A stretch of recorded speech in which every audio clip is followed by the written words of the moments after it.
I'm Rose Mattingly. I'm 35 years old, and last Christmas was the first time in my life that I finally saw my family for who they truly were. It all started with a dinner plate.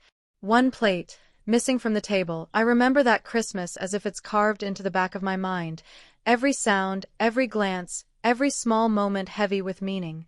The snow had started falling that morning, soft and lazy, the kind that seemed peaceful from inside but bitterly cold once you stepped into it. My daughter, Lily, was 6 then, full of that contagious excitement only children carry during the holidays. She had spent the whole week talking about Grandma's house, about how big the tree would be, and how she couldn't wait to see her cousins. For me, though, Christmas at Mom's had always been a strange mix of hope and quiet dread. Hope that maybe this year things would be different, and dread because deep down, I knew they wouldn't be. Still, I tried. I always tried. I packed the chocolate pie I'd baked that morning, my daughter's favorite, the same recipe Mom used to make when I was a little girl. I dressed Lily in her red velvet dress with a little bow at the back and tied my own hair into a loose bun. I told myself it was just one day, one evening, one more attempt at normalcy. When we pulled into Mom's driveway, the house looked like something out of a Christmas card. Warm golden lights framed the roof, and the windows glowed softly against the snow. Inside, I could already see silhouettes moving. My brother James, his wife Natalie, and their son Ethan, the golden grandchild. Even before I stepped out of the car, I heard laughter from inside. That laughter. That sound that had always made me feel like I was showing up late to something I was never fully invited to. "Mommy, do you think Grandma will like my dress?" Lily asked, her big brown eyes shining. I smiled at her through the rear-view mirror. "Of course she will, sweetheart. You look beautiful." We walked up to the porch, and before I could even knock, the door swung open. Mom stood there in her sparkly Christmas sweater, her hair perfectly set. "Oh, Rose, you made it," she said, pulling me into a quick hug that smelled like cinnamon and perfume. She looked down at Lily, forcing a smile. "Well, don't you look cute?" It was quick, almost rehearsed. But Lily didn't notice. She beamed, clutching the little gift she'd made, a drawing of Grandma's house with glitter stars glued all around the roof. Inside, the house was exactly how I remembered it. Too warm, too bright, too full of unspoken tension. The table was already set, candles flickering, every inch of the dining room glowing with that picture-perfect Christmas aesthetic my mother prided herself on. My brother was standing near the fireplace, holding a glass of wine, his arm around Natalie. When he saw me, his grin was wide, confident, practiced. "Rosie," he said, the nickname I'd always hated. "You made it." "Wouldn't miss it," I said softly. Ethan came running in next, clutching a shiny toy car. "Grandma, look. It lights up," he shouted, and Mom's face lit up even brighter than the tree. "Oh, Ethan. That's wonderful," she said, kneeling down to his level, her voice dripping with pride. "You're such a smart boy." Lily took a small step forward, her tiny voice gentle. "Grandma, I made you something too." She held out her drawing, her little hands trembling with excitement. Mom glanced at it for half a second, then smiled politely. "Oh, that's nice, honey. Put it on the table." And just like that, she turned back to Ethan. I saw the flicker of confusion cross Lily's face, that quiet sting of being unseen, and my stomach knotted. But I said nothing, because that was what I'd been taught to do. To stay polite. To not make things awkward. To swallow the small hurts and call them family. We moved into the living room. Mom poured me some wine, asking about my job, about my apartment, about anything that would make the evening sound perfectly normal. I told her things were fine, because that's what she wanted to hear. Dinner was supposed to be at 7, but by 6:30, the house was already filled with the smell of roasted ham and gravy. Mom fluttered around the kitchen, checking the oven every few minutes, barking small orders. "James, can you pour the drinks?" Natalie, Would you set the rolls on the table? Rose, you can… Oh, just wait, dear. Everything's under control. It always was, under her control. Lily followed Ethan around, trying to play with him, but he brushed her off, focused on his new toys and the endless attention Grandma was showering him with.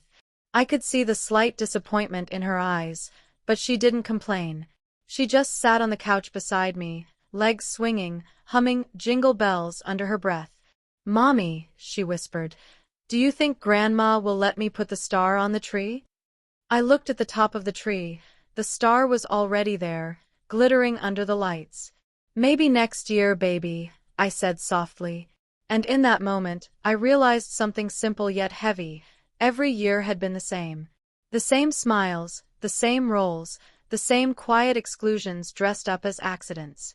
And every time, I told myself it didn't matter, that it wasn't worth making a scene. But watching Lily's small face filled with quiet hope, I felt a knot tighten in my chest.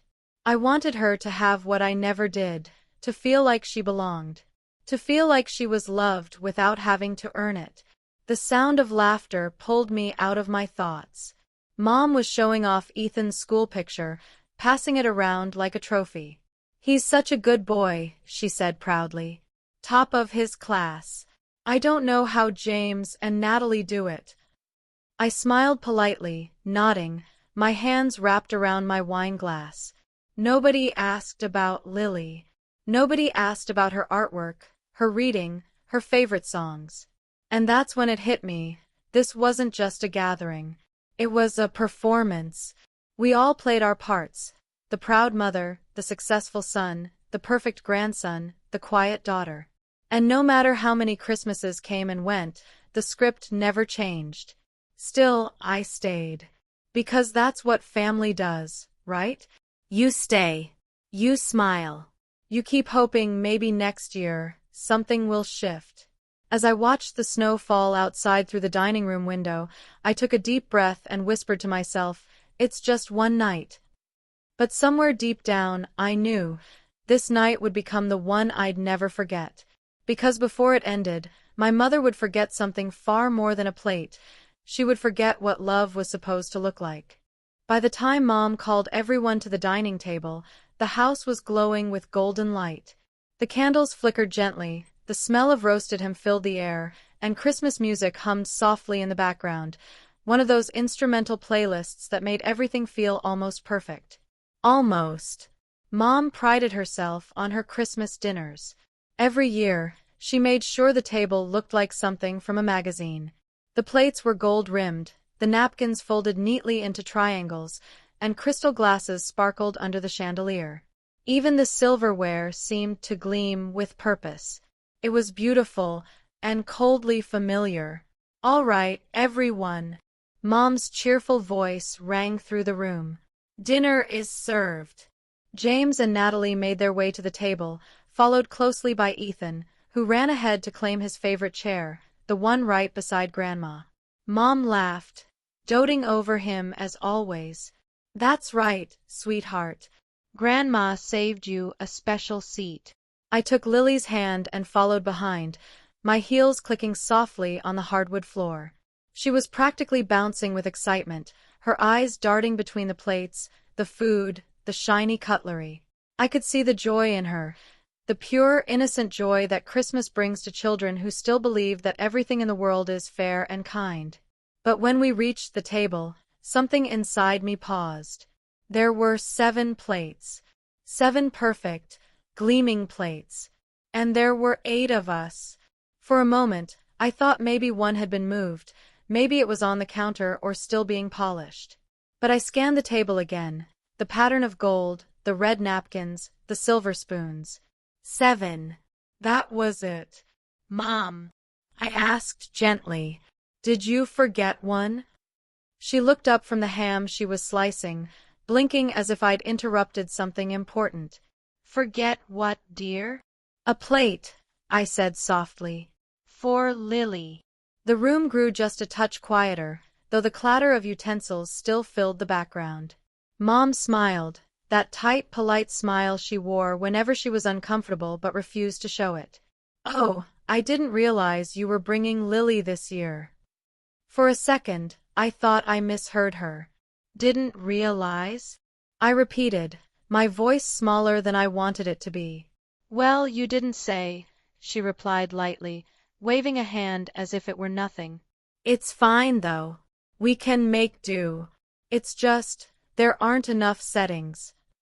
And just like that, she went back to carving the ham, her tone breezy, dismissive. Lily looked up at me, her little face confused. It's okay, Mommy, she whispered. I can share with you.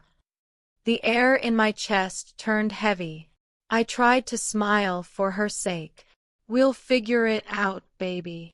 Ethan, sitting proudly at his spot, frowned at his plate.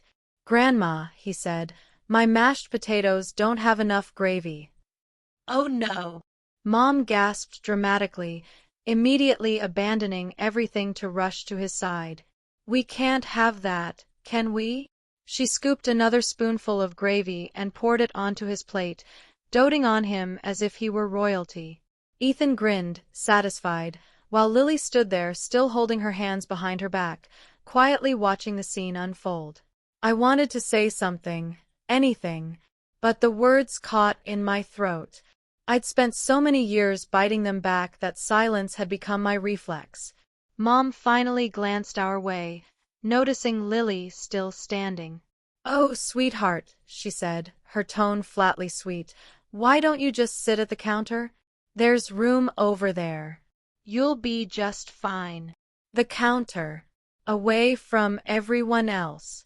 Away from the laughter, the stories, the family. Lily nodded slowly, the smile fading from her face, and I could see her trying to be brave. Okay, Grandma. That was all she said. I watched her small frame walk over to the counter, climbing onto a tall chair, her little legs dangling. She tried to act cheerful, tapping her fork against her plate, pretending it didn't matter. But I saw the way she glanced at the table, the way her eyes followed the laughter. It broke something in me. I walked into the kitchen, grabbed an extra plate from the cabinet, the plain white ones, the ones Mom never used for guests, and set it down beside Lily. I filled it quietly, a little bit of ham, some potatoes, a spoon of cranberry sauce. Mom didn't even look up. The rest of the family was busy passing dishes, making toasts, laughing at old stories. Ethan spilled juice on the table, and Mom hurried to clean it, giggling like it was adorable. Boys will be boys, she said fondly. I sat beside Lily at the counter. She smiled up at me, her little fork already poised. It's yummy, Mommy. Her voice was cheerful, but I could hear the softness in it, the way kids sound when they're pretending they're okay. I nodded, swallowing hard. It is, sweetheart. Really yummy. Across the room, Mom raised her glass. To family, she said proudly. To togetherness and love. The irony almost made me laugh. But I didn't. I just sat there, my back to the table, my daughter beside me, and I realized this moment, this one small, humiliating moment, was years in the making.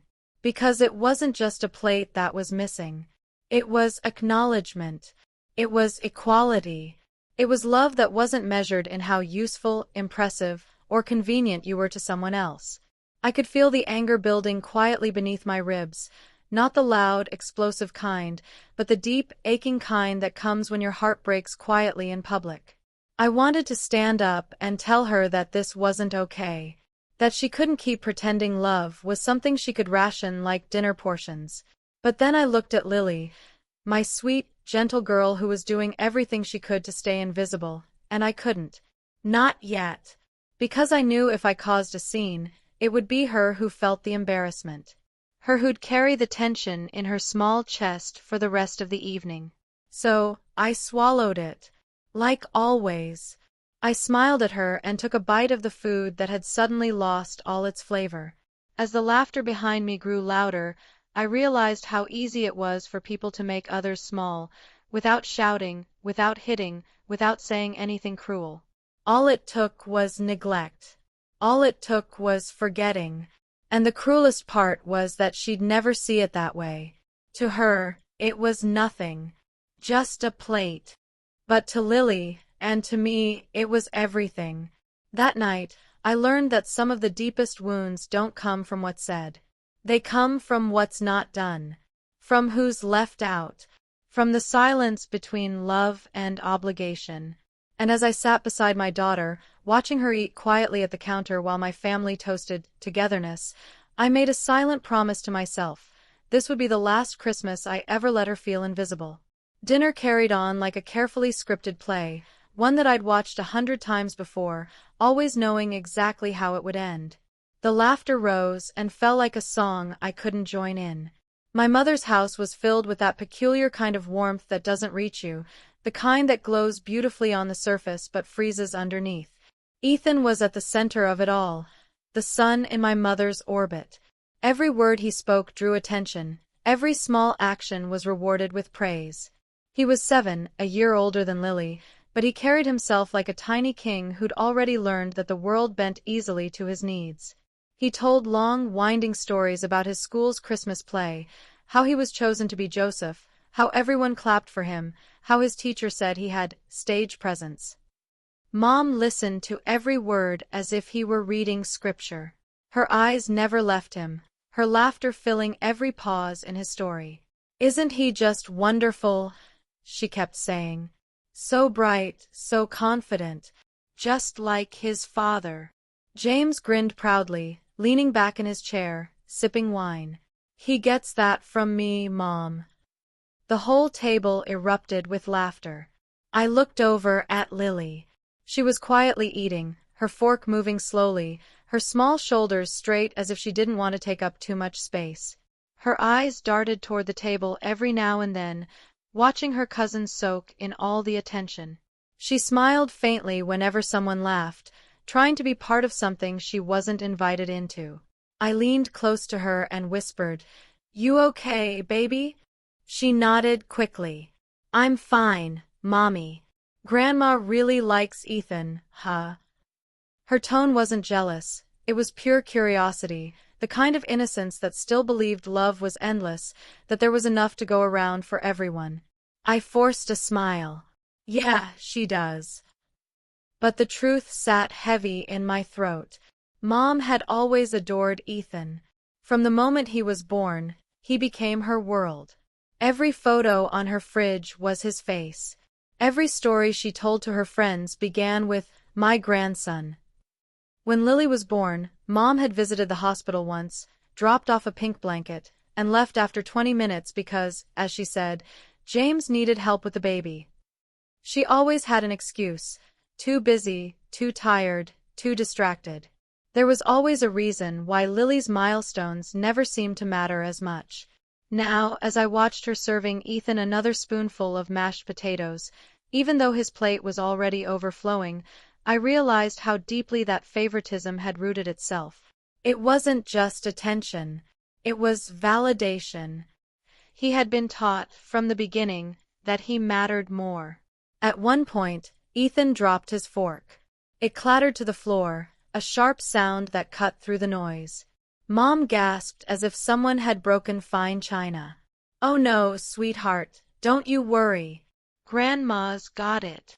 Before he could even bend down, she was already there, picking it up, rushing to grab a clean one. "We can't have you eating with a dirty fork," she said, patting his shoulder lovingly. Lily and I both watched quietly. She glanced down at her own fork, which she had accidentally smeared with cranberry sauce earlier.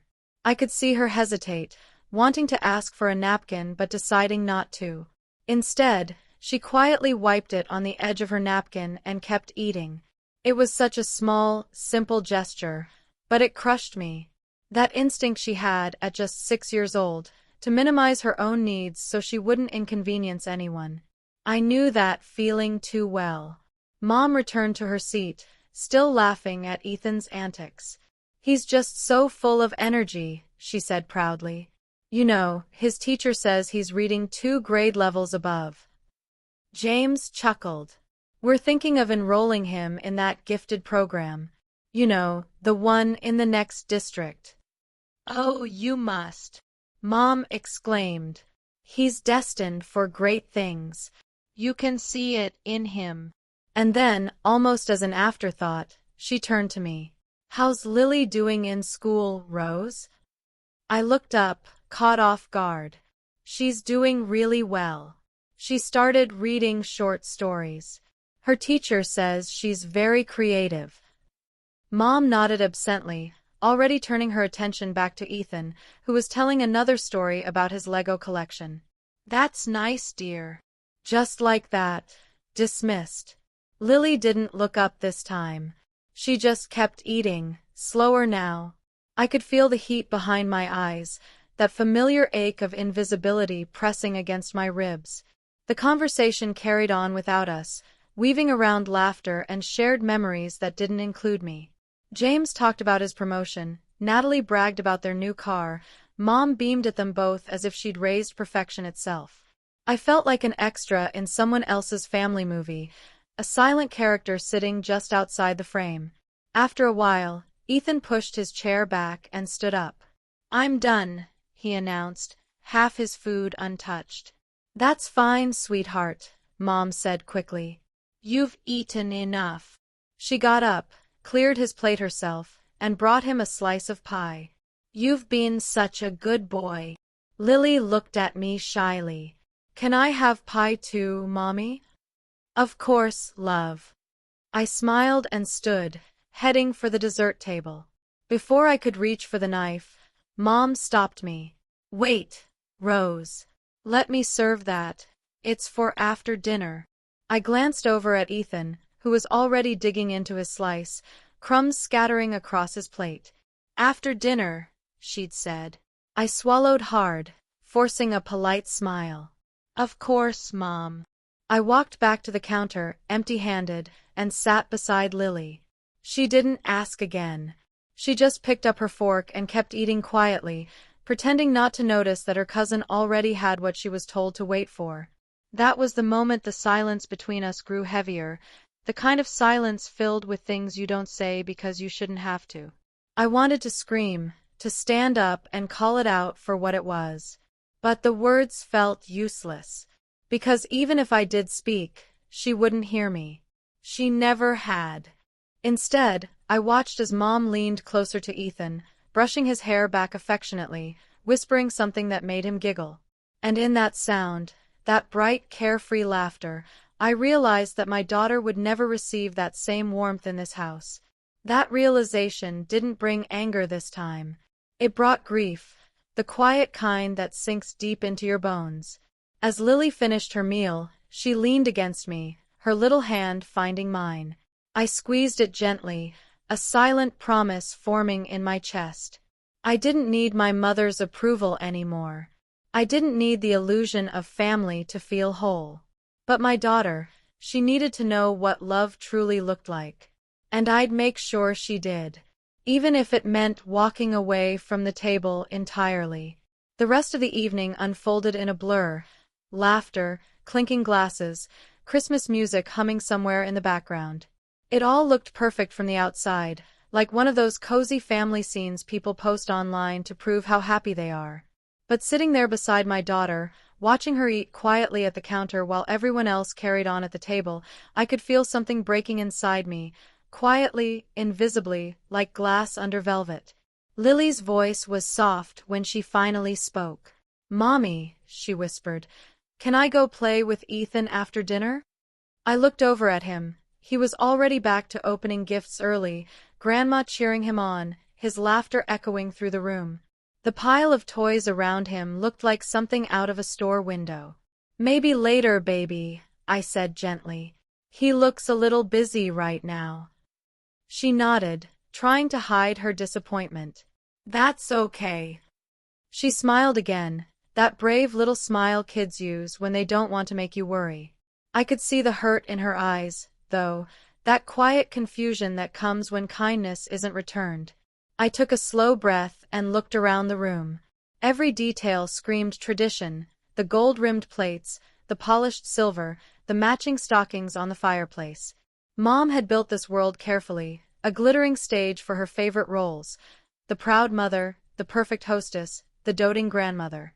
And yet, somehow, my daughter and I never fit into the picture. It wasn't just this dinner. It was every year. Every birthday party where Ethan's gifts came first. Every Thanksgiving where my cooking was politely ignored. Every phone call where she only had time to talk about my brother's new achievements. 4 years, I'd told myself it didn't matter. That I was grown, that I didn't need her approval anymore. But sitting there, watching Lily shrink a little smaller into her seat, I realized it did matter. Not for me, but for her. Because she deserved to feel special too. She deserved to be seen. The weight of silence pressed down on me. It wasn't the kind that fills a quiet room, it was the kind that grows inside your chest, heavy and unspoken. I wanted to say something, to stand up and call it what it was, but I didn't, because I could already hear how it would go. "Oh, Rose, you're being too sensitive. Don't make a scene in front of everyone. It's just a plate." No, it was never just a plate. It was the years of being overlooked, the years of being told to be grateful for crumbs while others feasted on love and attention. It was the story of my entire life, replaying now through my daughter's eyes. At one point, Mom turned to me with that cheerful smile that always felt like a mask. "Rose, dear, would you mind pouring the coffee?" "Sure," I said automatically, pushing my chair back. I walked to the counter, my hands steady even though my heart wasn't. I poured coffee for everyone, strong and black, just how they liked it, and brought it to the table. "Thank you, sweetheart," Mom said, taking her cup without looking up. She didn't notice that I hadn't poured one for myself. Lily was still sitting quietly at the counter, humming softly, tracing circles in the condensation on her glass. I caught her eye and smiled faintly. "You doing okay, my love?" She nodded. "I'm okay, Mommy. Grandma's table is really pretty." Her innocence hurt more than any insult ever could. As the night went on, people began to unwrap more presents. Mom had a whole pile of gifts under the tree, glossy wrapping paper, golden ribbons. Ethan's name appeared again and again. Cars, Legos, a new smartwatch, a video game console. "Grandma, you didn't have to get me all this," he said, his voice bubbling with excitement. "Oh, nonsense," she laughed. "You're my favorite boy in the world. Grandma has to spoil you." That word, favorite, sliced through me. She didn't mean it cruelly, I knew that. But sometimes cruelty doesn't come from intent. It comes from carelessness. When Lily's turn came, there was one small gift for her. A box of crayons. The kind from the dollar store. Mom smiled as she handed it over. "You like to draw, right, sweetheart?" Lily nodded eagerly, even though her smile faltered just a little. "Thank you, Grandma. I love them." She hugged the box to her chest. And in that small, graceful act, she taught me more about kindness than anyone in that room ever had. I sat there, quiet, my hands folded in my lap. I watched my mother beam at Ethan, my brother beam back at her, the family laughing as if everything was perfect. And maybe for them, it was. But for me, perfection had always meant pretending. Pretending that being overlooked didn't hurt, pretending that gratitude could erase neglect. The pain wasn't loud. It wasn't dramatic. It was quiet, the kind of pain that hums beneath your skin, patient and constant. It's the kind you learn to live with because speaking it out loud never changes anything. At one point, Mom came over and kissed the top of Lily's head. "You're such a sweet girl," she said, already turning away before Lily could respond. That small gesture, casual, detached, was somehow worse than silence. I wanted to grab her hand, to make her look, really look, at the little girl sitting right in front of her. But I didn't. Instead, I reached for Lily's hand, squeezed it softly, and whispered, "I love you so much, my baby." She smiled, her small fingers curling around mine. "I love you too, Mommy." And that was it. That was all that mattered. I didn't need to prove anything anymore. Not to my mother, not to my brother, not to anyone who had chosen blindness over fairness. What I needed was to make sure Lily never felt small again in anyone's presence, not even her grandmother's. As the evening wound down, I helped Mom clear the table. She thanked everyone for coming, complimented the food she'd made herself, and hugged James goodbye with tears in her eyes. "You're such a good son," she said, holding him tight. When it was our turn, her embrace was polite, brief, her voice light. "Drive safe, dear. Merry Christmas." I smiled, murmured the same words back, and stepped into the cold with Lily's hand in mine. The snow had stopped falling. The world outside was quiet, clean, peaceful, everything the house inside wasn't. As we walked to the car, Lily looked up at me, her cheeks rosy from the cold. "Mommy, next Christmas, can we stay home?" I looked down at her, the soft glow of the porch light reflecting in her eyes, and I smiled. "Yes, sweetheart," I whispered. "Next Christmas, we'll stay home. Because silence doesn't heal on its own. It has to be broken, even if it's broken quietly." And that night, without saying a word, I decided to finally break mine. When we left that night, I thought the ache might fade once we got home, but it didn't. It followed me, whispering through the quiet of the car, clinging to the rhythm of the windshield wipers. Yet even then, part of me still wanted to believe my mother hadn't meant to hurt us. That maybe she was just tired, distracted, caught up in the holiday rush. People make mistakes, right? Maybe she'd call in the morning and apologize. Maybe she'd say she hadn't realized how it looked, how it felt. But morning came, and the phone stayed silent. It wasn't until 2 days later that she texted, "Did you get home safe? I sent some leftovers with James for you. Hope Lily enjoyed Christmas." No mention of the missing plate. No mention of the moment that had split something open in both of us. Just casual indifference, wrapped in polite words. I stared at the screen for a long time, my thumb hovering over the keyboard, wanting to say, "You forgot her." But I didn't. I deleted the message draft and set the phone face down. That night, as Lily slept beside the glow of her small nightlight, I sat by her bed and watched her breathe. She looked peaceful, her small chest rising and falling, her arms wrapped around the stuffed bear she'd had since she was 2. I brushed a strand of hair off her forehead and whispered, "You deserved better, baby." My voice broke on the last word. The next morning, Mom called. "Hi, sweetheart," she said brightly, as if nothing had happened. "Did you like the ham? Everyone said it turned out wonderful." "It was fine," I said flatly. "Oh, good." I was worried the glaze was a bit too sweet.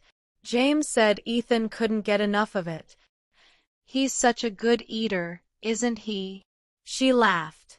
"I swear that boy will grow into a giant one day." I felt my jaw tighten. "He seemed happy," I said. "Oh yes, he was. I love seeing him so excited. It makes all the work worth it." Her voice was full of that familiar glow, that pride that never dimmed when it came to my brother's family. I waited for her to ask about Lily. She didn't. Not once. Finally, I said, "Mom, about Christmas. But before I could finish, she interrupted. "I know, honey, I know. Things were a little chaotic, weren't they? But that's how holidays go. Everyone's talking, laughing, kids running around. You know how it is." "Yeah," I said quietly. "I know." "I hope you didn't mind sitting at the counter," she added casually. "The table was just so full, and you know how Ethan gets when his routine changes. I didn't want him to be upset during dinner. It's Christmas, after all." I almost laughed, but the sound caught in my throat. "So you left my daughter without a seat because you didn't want Ethan to be upset?" Her tone sharpened, defensive now. "Oh, Rose, don't start this again. It's not that serious. Lily didn't seem to mind, did she? She's such a sweet girl." Always so easygoing. She minded, I said quietly. She just didn't want to make you uncomfortable. Mom sighed, the sound heavy with impatience. You always take things so personally. I did my best, okay? I can't please everyone. Maybe next year we'll have a bigger table. There it was. The dismissal, the familiar rewriting of reality. I could almost see her shrug on the other end of the line, wiping her hands of it all, turning something deeply hurtful into a small inconvenience. I don't think there'll be a next year, I said finally. What do you mean? I mean, maybe Lily and I will just stay home next Christmas. Silence. Long, deliberate silence. Then her voice dropped an octave, tight and disapproving. Don't be dramatic, Rose. Family traditions matter. You can't just skip Christmas with your own mother. I think we can, I said softly. She exhaled sharply, the way she did when I was a teenager and dared to contradict her. You know what your problem is? You hold on to things. You never let go of the past. I have let go, I said. That's the problem. I let go of my place at your table years ago. I just didn't realize it until now. There was nothing but static after that. Then she muttered something about not having this conversation, and hung up. When the call ended, I sat there staring at the wall, my hands trembling slightly. I didn't feel angry anymore. I felt hollow, like I'd been scooped out. Because that was the thing about indifference. It doesn't stab you. It starves you. Slowly. Quietly. Days turned into weeks. January passed, and February brought snow again. Mom sent the occasional text, photos of Ethan's new achievements, notes about James's promotion, invitations to stop by sometime. Each message was carefully worded to sound loving but empty enough to carry no meaning. I responded politely, nothing more. One afternoon, I found Lily sitting at the kitchen table with her crayons scattered across the surface. She was drawing again, a family dinner scene, bright and colorful. In the middle of the page sat a table with 3 plates. Who's this? I asked gently, pointing at the figures. That's you, Mommy, she said proudly. And that's me. And that's Grandma. I noticed the table was small, cozy. Everyone had a seat. It's beautiful, I whispered. She looks happy here, Lily said, pointing at the little drawing of my mother. Because she remembered all the plates this time. Something inside me cracked open. Kids always know more than we think they do. They see the truth even when they don't have the words for it. That night, after I tucked her in, I sat alone in the living room with the lights off. Outside, the world was quiet again, snow falling against the window pane. I thought about my mother, the woman who taught me how to bake pies, who used to braid my hair before school, who used to hum while washing dishes. She hadn't always been this cold. Somewhere along the years, her love had narrowed, funneled into the people who reflected her pride back at her. Maybe that was what hurt the most, not that she didn't love me, but that her love had conditions. Weeks later, she called again. I was thinking, she began cautiously, maybe we can do an early Easter dinner this year. Keep things simple. I'll make extra room this time. I closed my eyes, hearing the strain in her voice, the attempt at peace that never reached apology. I don't think we'll make it, Mom, I said quietly. Lily and I have plans. Oh, she said after a pause. Well, suit yourself. And that was it. After the call, I felt an odd calm settle over me. For the first time, I wasn't waiting for her to change. I wasn't hoping for the call, the apology, the acknowledgement. I realized that indifference can only wound you if you keep standing where it hits. I looked at Lily's drawing still pinned to the fridge, 3 plates, all accounted for, and smiled. The next time we set our own table, it would be small, imperfect, but it would be ours. Because love isn't measured by how perfectly the table is set. It's measured by who you make room for. And I had finally learned that I didn't need my mother's approval to fill a table with warmth. I just needed my daughter, and a promise that she would never feel forgotten in her own home. It was a few weeks after that last call with my mother when something inside me finally shifted. It wasn't sudden, not one of those dramatic, movie-like moments where everything becomes clear in an instant. No, it was quieter than that. It came slowly, like light seeping into a dark room through a crack in the curtains. Lily and I had fallen into our own rhythm. Simple mornings, shared breakfasts, bedtime stories. There was peace in our little home now, a softness that had been missing before. Yet sometimes at night, when she'd fallen asleep and the house went still, I'd still feel the tug of old habits, the ache to call my mother, to hear her voice, to reach out even when it hurt. It was like touching a bruise you know hasn't healed. One evening, as I folded laundry on the couch, Lily came padding down the hall in her pajamas. "Mommy," she said sleepily, "can we have a Christmas again? But just us." I smiled. "You mean now?" She nodded eagerly. "We can make cookies and hot chocolate. We don't have to wait for Grandma's." There was something in her tone, the kind of innocent hope only a child can carry after being disappointed but still willing to love anyway. So we did. We spent that night baking sugar cookies from a recipe I hadn't used since I was a little girl. The one Mom used to make, back before things got complicated. Lily stood on a chair beside me, flour dusting her cheeks, her laughter bouncing around the kitchen. When the cookies were done, we sat at our small dining table, just the two of us, our mugs steaming, our Christmas lights still faintly glowing from the corner of the room where we'd forgotten to take them down.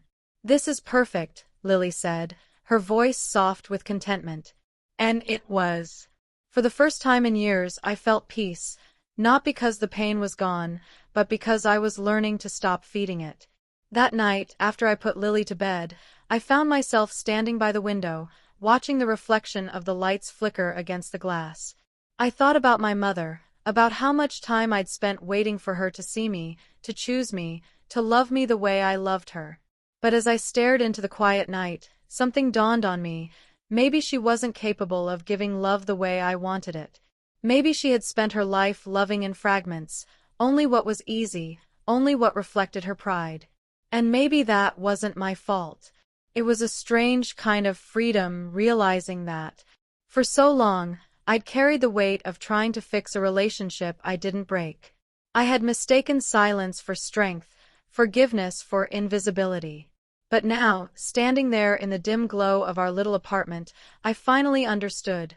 Walking away wasn't bitterness. It was self-respect. The next morning, I found Lily sitting at the kitchen table again, coloring quietly. She looked up at me and smiled. "Mommy, are we going to Grandma's next time?" I hesitated. "No, baby. I think we'll make our own holidays now." She nodded thoughtfully, then said, "That's okay. Ours are more fun." That simple sentence, innocent, honest, carried more healing than any apology my mother could have given. Later that week, I took Lily to the park.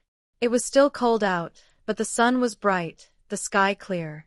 We built a small snowman together, its crooked grin making her giggle uncontrollably. Watching her, I felt something rise in me, gratitude, fierce and full. Not for what I'd lost, but for what I still had. That night, after Lily went to bed, I sat down and wrote my mother a letter. Not an angry one, not a plea for understanding, just the truth. I wrote about that Christmas night, about the empty plate, the laughter that sounded hollow, the way Lily tried to be brave. I told her that I didn't hate her. I told her that I had spent too many years trying to earn a love that should have been unconditional. And then, I wrote the words that felt like release. "I'm not angry anymore. I just need to stop waiting for you to be someone you're not." I didn't send it. I folded it carefully and tucked it into my drawer. It wasn't for her. It was for me. In the days that followed, I began to notice small changes. My mornings felt lighter. My thoughts quieter. When I passed old photos of family gatherings, I didn't feel the same sting. There was sadness, yes, but not the kind that consumed. It was more like a scar now, a reminder of what I'd survived. One afternoon, as I picked Lily up from school, she ran into my arms, grinning. "Mommy!" My teacher said we can bring something special from home to show the class. Can I bring our Christmas picture? I smiled, thinking of the photo we'd taken that night, the two of us in matching pajamas, holding cookies, laughing so hard the camera caught our blur of motion. "Of course, sweetheart," I said. "That's our special memory." That moment, standing in the middle of the schoolyard, I realized I was building a new legacy, one free of comparison and coldness. I was giving Lily what I never had, a sense of belonging that didn't depend on anyone else's approval. Later, when we got home, I found the courage to open my phone and scroll through my mother's number. For a second, my thumb hovered over call. I didn't press it, but I didn't delete it either. That was the difference now. I didn't need to cut her out to heal. I just needed to stop handing her the power to hurt me. I sat there in the quiet and whispered to myself, it's okay to love people from far away.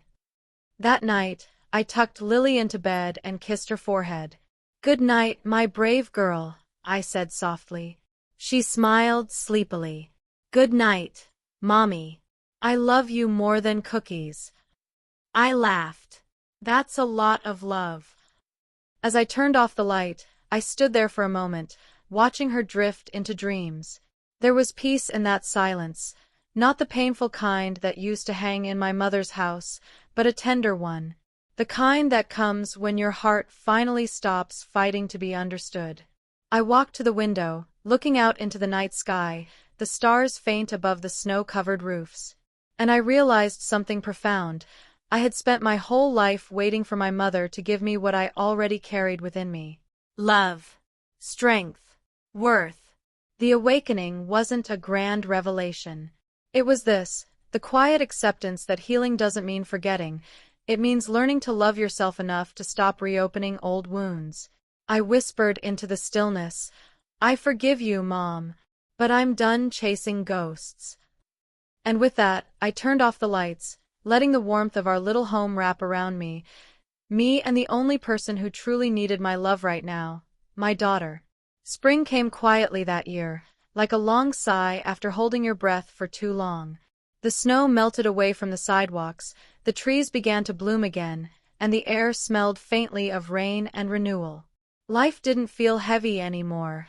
It felt possible. There was a lightness in our days now, a rhythm built from small joys. Every morning, Lily and I would walk to school together, hand in hand, her little backpack bouncing against her shoulders. She'd chatter about her friends, her drawings, her favorite stories, and I'd listen, soaking in every word. Sometimes, I'd look down at her and think about how much she had changed me without even trying. We had started creating our own traditions, tiny, imperfect, and beautifully ours. Friday night pancakes, Saturday morning park visits, Sunday movies under a blanket fort. We filled our home with laughter and warmth, not because everything was perfect, but because we had learned to make joy for ourselves. One day, as we were painting together in the living room, I caught myself humming an old tune my mother used to sing. The sound stopped me mid-stroke. For a moment, I froze, the brush hovering above the paper. Lily looked up at me curiously. "That's pretty, Mommy," she said. "Sing it again." I smiled softly, my chest tightening. It was strange how memory worked, how love and pain could coexist in a single melody. I sang it again, this time louder, and Lily joined in with her sweet, uneven voice. And as we painted together, I realized something that made my eyes sting. For all the years I had spent resenting my mother, some part of her still lived in me. The good parts, the gentle ones, the ones that once brushed my hair and kissed my scraped knees. Maybe that was how healing really worked, not by erasing the past, but by reclaiming it. That night, after Lily went to bed, I found myself pulling out the old letter I'd written months ago. I unfolded it, reading the words I'd poured onto that page. They no longer burned the way they once had. They just felt distant, like an echo from another lifetime. I smiled sadly, then tucked it back into the drawer. I didn't need to send it. I had already lived its truth. A week later, something unexpected happened. My mother called. It was a quiet Sunday morning. The phone buzzed on the counter while I was making breakfast, her name lighting up the screen like a ghost from the past. For a moment, I just stared at it, unsure. Then, slowly, I answered. "Hi, Mom." Her voice was softer than I remembered. "Hi, Rose. It's been a while." "Yes," I said evenly, "it has." "I was just thinking about you and Lily," she continued. "I saw some of your photos online. You two look happy." "We are," I said simply. "That's good." There was a pause, the kind that stretches between two people standing on opposite sides of an old bridge. Then she said, "I wanted to tell you something. I've been thinking about Christmas." My stomach tightened, but I didn't interrupt. "I realized I might have been unfair," she said quietly. "I didn't mean to make Lily feel left out. I don't know. I get caught up trying to keep the peace, you know? But I shouldn't have. I'm sorry, Rose." Her words hung there, fragile, trembling. For years, I had imagined hearing an apology, but now that it had arrived, it didn't feel like I expected. It wasn't grand or emotional. It was small, hesitant, but it was real. "Thank you," I said finally, my voice calm. "I appreciate that." "I'd like to see you both sometime," she added. "If that's okay." I thought about it. I thought about the years of silence, the tears, the quiet disappointments. But I also thought about the song I'd sung that night, about Lily's laughter, about the small, steady strength I'd found within myself. I realized forgiveness wasn't about giving her another chance to hurt me, it was about freeing myself from the weight of waiting for her to change. "Maybe," I said softly. "We'll see." She exhaled, almost a sigh of relief. "All right. Just know the door's open." When the call ended, I didn't feel anger. I didn't feel sadness either. Just peace. I placed the phone down and looked out the window. The sunlight poured into the kitchen, catching the dust motes in the air. Everything looked golden. Later that afternoon, Lily and I went for a walk along the lake. The air was cool, the water calm. She held my hand and skipped beside me, her laughter bubbling like music. We stopped at the edge of the dock, and she leaned over, watching her reflection ripple in the water. "Mommy," she said suddenly, "do you think Grandma misses us?" I hesitated, then smiled. "I think she does, in her own way." "Will we see her again?" "Maybe," I said, "if the time feels right."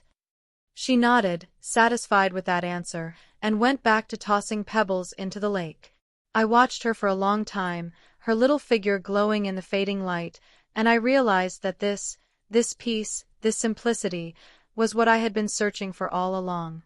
Not perfection, not approval, just the quiet certainty that I was doing right by my daughter.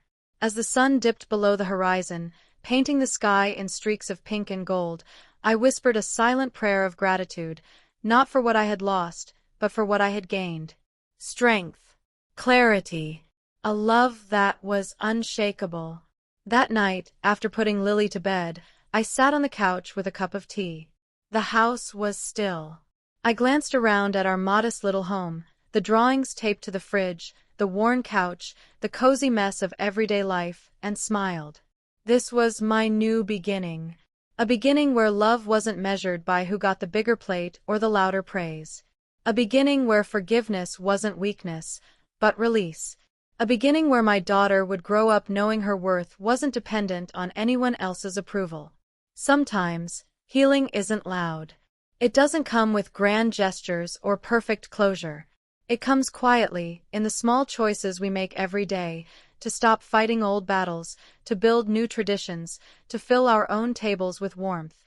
I walked to Lily's room one last time before going to bed. She was asleep, her hand resting on her stuffed bear, her face peaceful. I brushed a kiss against her forehead and whispered, "You'll never be forgotten, my love." Not in this house. Then I turned off the light and let the quiet wrap around us, a gentle reminder that even the most broken stories can find beautiful endings. Because sometimes, the new beginning isn't a place you go, it's the moment you finally decide to stay where love feels real. True love doesn't compete for attention, it creates space for belonging. When we stop chasing validation from those who overlook us, we find peace in giving and receiving love that's genuine, equal, and unconditional.